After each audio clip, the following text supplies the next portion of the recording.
Bonjour, ici Madame Gauthier et aujourd'hui je vous fais une capsule sur le groupe du verbe et le complément de phrase.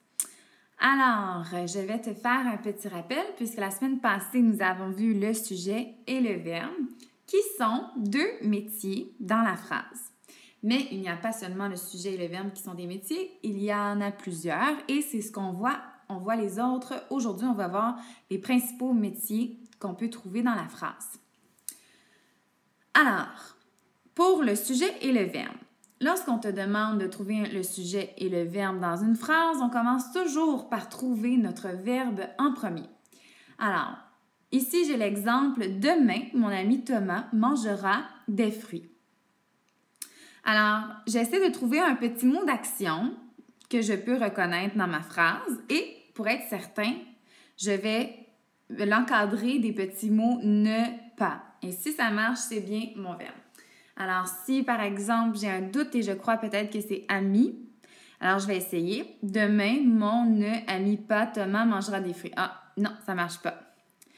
Mais là, je vois que mangera, c'est en fait le verbe manger. Alors, c'est un mot d'action. On va essayer. Demain, virgule, mon ami Thomas ne mangera pas des fruits. Ah, super, ça marche. C'est bien mon verbe. Alors, je vais mettre un petit V en dessous. J'ai trouvé mon verbe. Une fois que j'ai trouvé mon verbe, je peux trouver maintenant mon sujet.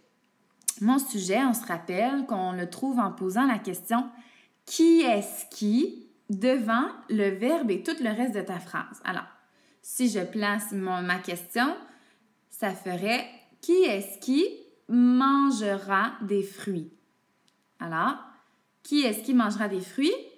Est-ce que c'est demain? Non.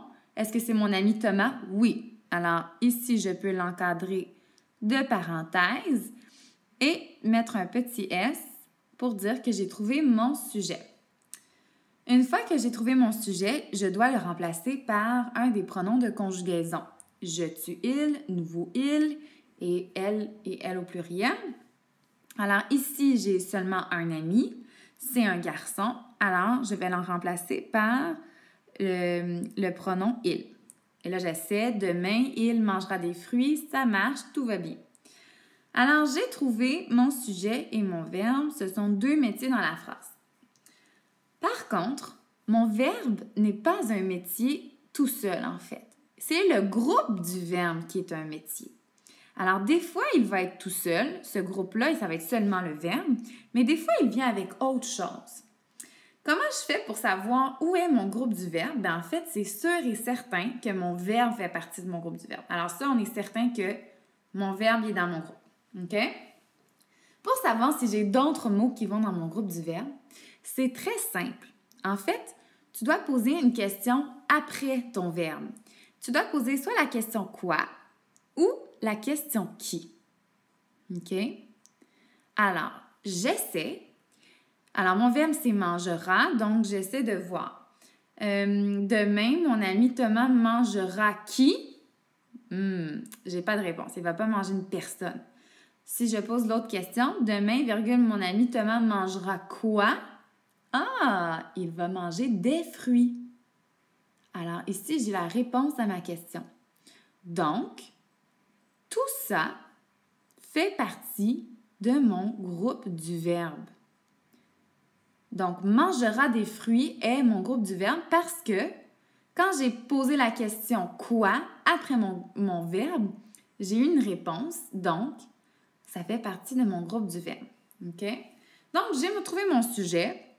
J'ai trouvé mon verbe avec tout mon groupe du verbe, donc qui est un complément. Et pour terminer, on a un dernier métier dans la phrase et c'est celui du complément de phrase. Le complément de phrase, il est particulier, OK? Parce qu'il n'est pas obligé d'être là. Alors, des fois, il n'y en a pas. Des fois, il y en a un. Des fois, il y en a deux. Des fois, il y en a même trois. OK? Comment on fait pour savoir où se trouve mon complément de phrase? Premièrement, je te donne un petit truc. Souvent, pas toujours, mais souvent, il va y avoir une virgule avant ou après mon complément de phrase. On peut aussi dire que le complément de phrase est un groupe qui est sur une planche à roulettes. comme un skateboard. OK?